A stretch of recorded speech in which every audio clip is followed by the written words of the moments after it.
Madras high court ने एक अहम फैसला सुनाया है।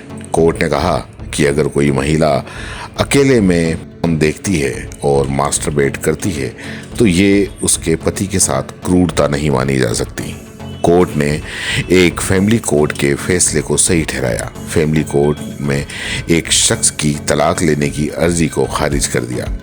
Justice G.R.. स्वामीनाथन और जस्टिस आर. पूर्णिमा ने बेंच ने ये बात कही।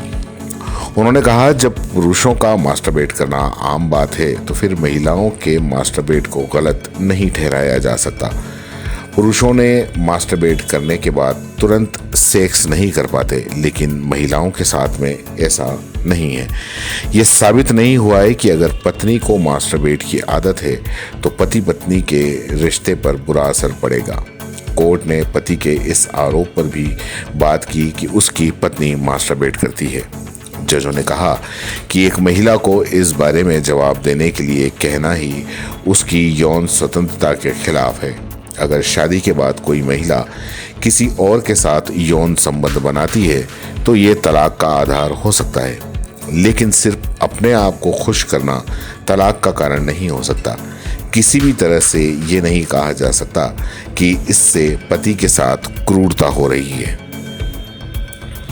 कोर्ट ने यह भी कहा कि सिर्फ पोर्न देखना अपने आप में पति के साथ क्रूरता नहीं है।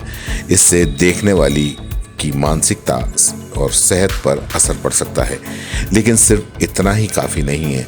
अगर कोई पोर्न देखने वाला अपना साथी को भी ऐसा करने के लिए मजबूर करता है तो ये निश्चित रूप से क्रूरता होगी।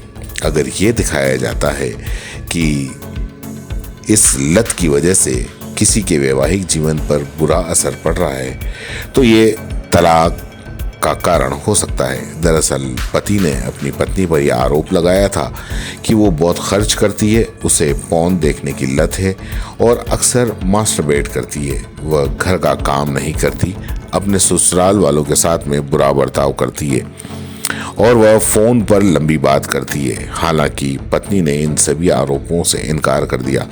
उसने कहा कि अगर ये सच होता तो फिर 2 साल तक वो शादी में साथ नहीं रहते।